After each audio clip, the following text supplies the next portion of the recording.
too. Season fear. So, as far as you in this film, how did you kind of prepare for doing a bit of a different Batman than what you've done in the past? How do you mean? I just mean because this story is so much more grim than previous stories Batman's been a part of. Maybe is what I mean. Well, it doesn't start out grim. It starts out pretty upbeat actually. Justice League have had no trouble recently. They meet once a week, every Thursday.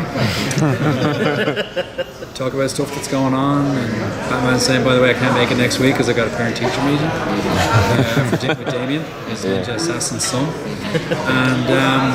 And there really isn't, in a way they get completely blindsided by this enemy because they're just not ready. It's like they're just not at the right DEFCON level for what befalls them. So my only last question is, so how did you handle, or did Batman have many emotional scenes where he really had to handle? Because I know even for Batman, as emotional as he can be, this does kind of affect him. Because Superman is kind of like a brother to him almost. So how did you handle, or do you have any dialogue like that in this film? I think this was deliberate. There's the dialogue after what the title promises is pretty minimal, and there's not much you can really say after that. There are a lot of reaction shots of the characters, beautiful music. But I'll tell you, there is one image which I think we've really earned as fans of this particular continuity of films. If you've seen Son of Batman, Batman vs. Robin, and Batman Bad Blood, and it's a shot of Damian and Bruce in Wayne Manor next to a window, and it's just beautiful. And it's a shame that something as tragic as this had to happen before we got to see something like that. But it's just a beautiful, beautiful image. So I think it's terrific that the writers, even though this film is obviously about Superman and his relationship with Lois Lane, that there can be a moment between father and son, between Bruce and Damian like that. That's really earned, in a real way. But yeah, I mean, it's absolutely devastating. I mean, these guys, particularly Bruce, has lost his best friend. Yeah. It's devastating.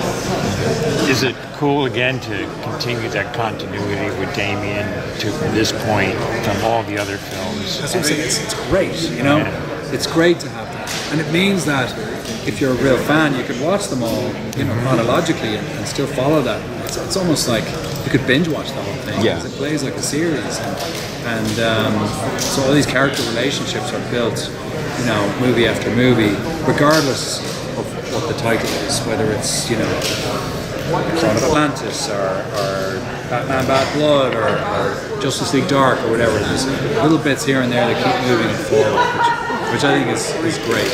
And I think it's one of the reasons why DC's been so successful with this series. And if you don't like one character or one relationship, you've got another. There's so much going on. Having had Batman in your head for so long, what is it that you think has, what does he mean to you? Why do you think he's endured so long, become so iconic, and, what is...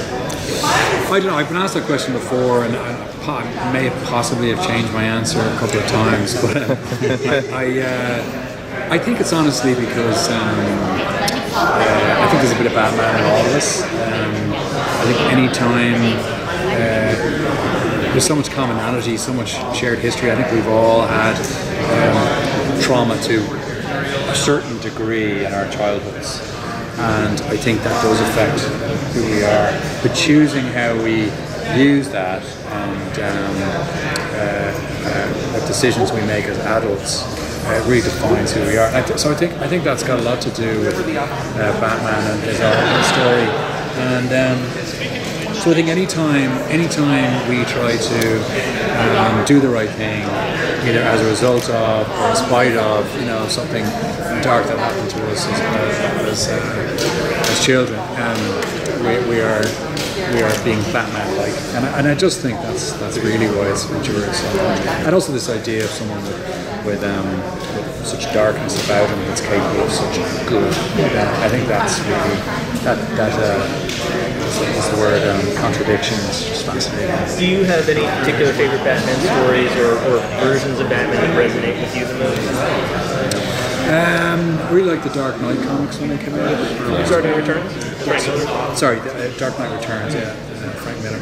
And the original Adam West movie was, I remember having measles when I was about 6 years old watching that. I'm just going, wow, what is this? But I was confused because that came out around the same time, or at least, it was rerun and I saw it around the same time as Superman the movie came out in 1978. Yeah. And so it was kind of confusing, like, Batman, Superman, it looks so different, what's going on here? Only 6 years old trying to make sense of all of that. But and he's running with that big bomb, just trying to. yeah, exactly. But I loved it. I just thought it was so funny. And then obviously as a child, when you see, when I saw the Michael Keaton, Tim Burton Batman, which I loved because I always liked film noir, and so obviously that's what they were trying to do with that. And God, I just thought that was revolutionary at the time. Loved it. So the pressure is on them when you're trying to find your own version. It's been done so many times with so many amazing actors, like trying to find, something authentic that you can really get behind. Because putting on a Batman voice just doesn't really cut it. You got to really kind of figure out where it's coming from and make sure it's deep enough and genuine enough that you can. So how did you find that? Would you draw from for inspiration? It's ultimately you have to draw from yourself, and hope that because you are unique, that you won't be treading on other people's work. And that's really the only way to ensure that you're not going to do a version of, an impression of someone else's Batman. And I think it's getting increasingly hard because there's just been so many great versions of it. To try and find something unique and new and fresh is getting harder and harder. So yeah, you just got to be as authentic as you can be as an actor. I hope that's enough. I think what's helped is this whole storyline that you've been involved with the Damian saga. Yeah. It's like, Kevin has his thing, but that's like people associate that with you now. And it's like kind of, it's like you can have both and still enjoy Batman. Absolutely, and that's what I've always held on to is this Batman as a dad. I'm a dad. My 14-year-old son is over there, and he's gone from this short little kind of slightly tubby 10-year-old to this 14-year-old who works out, plays sports, and so he's not that far away from being a ninja assassin himself. So I certainly Batman and I have that in common, I think. And how do you value that responsibility of past 4 years maintaining this 52 universe continuity and kind of like this seamless transition from Kevin to you? How do you value that responsibility? Well, I don't feel a transition. I feel that we're sort of alongside each other, parallel lines, if you like, and that they're just different versions, different worlds, and so I don't really look at it like that. I'm just glad that I don't feel like I'm encroaching on his patch and his territory. And that my hope is that fans can enjoy all different versions and not have to choose one or not have to. Everyone has their favorite book, that you can enjoy all of them without having to make sort of hard decisions, if you like. Yeah, I think DC Animation does a great job of that. Looking at the Gotham on Gaslight, it's just so seamless. Really cool, isn't it? Wow. Yeah. I'm excited for everything you guys have been doing. Yeah, I love the way DC Animated Universe is building out like that. Yeah. What they're doing is what they do in the comics, and they have so many versions of Batman that are in the comics. Actually, it's something that Marvel doesn't do as much. No. And DC, because they've been around so long, they do so many different versions. It's pretty cool. And maybe that's why DC can get away with this in the live-action universe as well, like the different Jokers and the different Batmans and stuff, With such an iconic Superman story, what did you try to bring to the table to make Batman stand out a little bit more? It's Death of Superman.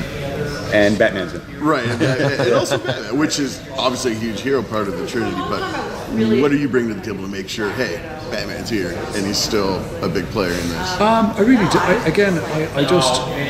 I just show up and do my job, Batman is Batman, and I can lean on that because I think he's the best and most popular superhero. So I feel like he's always going to make an impact whenever he's in a film. So I really don't feel I needed to push him in any particular area. I also think that the writers have done a good job, as we were talking earlier, about trying to keep moving the stories forward, even if it's Batman in a Superman film or Superman in a Justice League film or whatever it is. To try to keep it all moving forward. So in a way, a lot of that work is done for me, if you know what I mean. But again, just trying to keep it as authentic as possible, keep it as real as possible, and not get too hung up on sort of being Batman. Yeah. Right, and that's what I find refreshing, because you might, I don't know, it could be a need to maybe ratchet it up a little bit. Yeah. Hey, Batman's here, Batman's here, just kind of punch it up a little bit. So that's good. Yeah. Do you like playing Bruce Wayne or Batman better? I mean, the thing is, I suppose from an acting point of view, Bruce Wayne is the greater challenge, because there's a wider range of emotions that he shows, that he reveals. Whereas Batman feels those exact same emotions, but he covers them. Right? So Batman would use less range in his voice, less color, less texture in his voice, because I believe that Batman chooses not to reveal what he's thinking or feeling. But Bruce doesn't have that same restriction. So they have, I think Bruce Wayne is the greater acting challenge, but nothing beats being Batman. Oh yeah. What a good way to end it right there. Have you already started? Thank you so much. Take care now. Wingman, cause I'm on his team. Higher than the flyest spaceship you ever seen. Hotter than a sunbeam, cause it's so real. Call him Mr. Wonderful, cause he is that deal. The night is darkest just before the dawn, and the dawn is coming quick and quick.